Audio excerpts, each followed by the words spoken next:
Warren Buffett's first experience with stock picking came at the age of 11. He used to be into charting and following the ups and downs of equities because he thought that's what they were. He has studied several books on technical analysis, including the classic by Edwards and Mickey. Eventually, he reread those many hundreds of pages. For the first 8 years of his life, he devoted much of his time to learning as much as possible about the stock market and trying to anticipate how a particular stock would do. Then, when he was around 19 or 20, he read some of Ben Graham's, and that's when he understood that he was doing it exactly the wrong way. But it didn't harm that he had the background and everything, and he reinvented his perspective. If you'd like to learn more about what Warren Buffett truly learned from Ben Graham, then stay tuned because this is The Investing Path, and we will be sharing everything you need to learn when it comes to personal financing and investment. Before we go on, make sure to give this video a thumbs up and might as well hit the subscribe and bell button to stay updated for more of our future uploads. Besides that, let's get started. When Warren Buffett was venturing to invest, it didn't matter to him if the stock went up or down the following day or week, as long as he was buying a legitimate business. In his line of work, he was a very interesting and intelligent man, devoted his entire existence to this. The great thing about what he does is that no one has to be a genius to succeed at it. In Warren Buffett's field, where an IQ of 120 is definitely required to even be competitive, but if he went to physics on any of a wide variety of other topics, he'd be a distant also run at best. You can get by with less intelligence if you only have the appropriate perspective. 90% of those who buy stocks have the wrong mentality, compared to the 90% of those who randomly pick a number out of the air. The market's seen as something they are rooting for next week. People are only optimistic if it is working. He considers the company's value in 10 or 20 years. If it drops before he acquires it, I'll buy more. Any experience he has, he aims to keep it focused on a game where he has a chance of success. He is the type of person that wants to go all out whenever possible. He invested everything he had in the City Service Preferred 114.75, and he still has no less than 80% of his original investment. You may call them stocks if you want, but for him, they're just another part of business in the United States. At all times, he had at least 80% ownership in an American company. Even though having a house and the things his family needs is essential to him, having 5 places isn't make him any happier than staying put in the one he already has. Meanwhile, his greatest joy comes from his work. There are 2 aspects of it that he particularly loves. 1.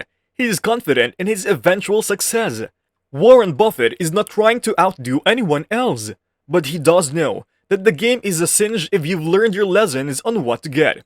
He's happier when stocks fall because he can purchase more with the same amount of money, but he is not purchasing stocks. Instead, he is buying portions of overwhelmingly American businesses. 2 more things that he enjoys are helping people and being trusted by them. Although he might make more money working alone, he prefers working with others. Don't worry about the stock market's existence for now. Imagine if he had to acquire them on the open market, just as one could develop a farm or the wares of a department store. After all, they are investments. In other words, the first thing he wants to know is what you can do with the money you've saved to put it away.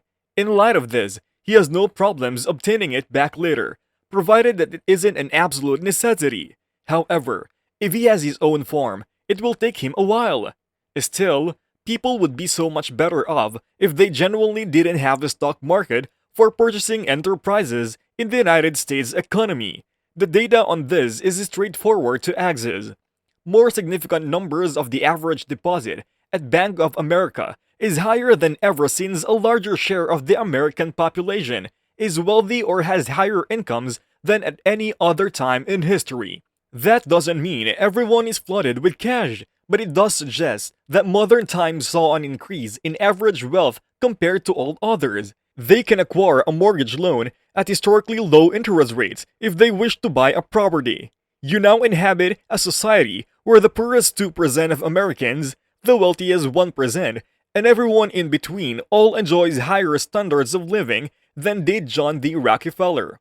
John D. Rockefeller was the wealthiest man in the world when Warren Buffett was 6 years old.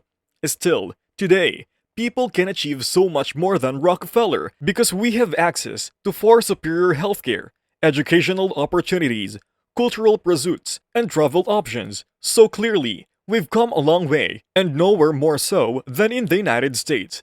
According to Warren Buffett, no country has made as much progress as the United States. Even if you go back 3 times as far as we have lived, you will still only look at half 1% of the world's population currently occupying this country. In terms of hours of unpleasant labor, they aren't working any harder than folks elsewhere. In those days, everyone works a dozen hours for the same pay, and nobody arrives carrying gold or being in the top of 1%. Since they all receive the same qualifications, they may be a self-selected group. Meanwhile, in the end, the federal government is the boss. As such, it shouldn't mess with capitalism, nor should capitalism mess up with the federal government. In 1789, America had businesses, and since then, human productivity has increased exponentially, to the point that the only thing to do with all that extra wealth is to share it. It is not like the top 50 wealthiest Americans can just sit around and say, "I'm going to devour everything." This government-issued iPhone, of which he was the least proficient user in the history of mankind, undoubtedly enhanced his quality of life. We currently have the best system available. Nevertheless, in another 50 years, we will have an even more superior design. Thus, Warren Buffett has certainty, and he is convinced that humanity will inevitably regress in some way. And yet, here we are. What has happened, nevertheless, is unthinkable. Just consider the Civil War, the Great Depression, and pandemics. We bet you didn't think you'd get them the following year, and the year after that. Yet here we are. Progress is being made in business, in government, and among the most influential individuals. Buffett is pleased to repeat himself, since some folks just don't listen.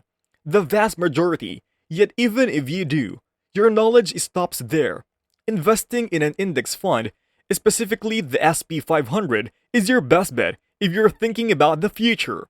They create indices for various sectors and nations, and as soon as you do that, you're essentially going against what Jack Bubble said, which is that you don't know enough to choose the proper businesses, which in turn means that you don't know enough to choose the right countries. And that's all we have for you today. What do you think about Warren Buffett's learnings when it comes to becoming rich? Do you agree, or do you have anything to add as well? If you do, don't hesitate to share your thoughts in the comments section below, and we might as well join in the conversation. But other than that, we thank you so much for watching. If you like this one, please give this video a thumbs up, and while you're at it, hit the subscribe and bell button as well to see more of our future content about personal financing and investment. This is The Investing Path. Thanks again for watching, and we'll see you on our next video. Goodbye!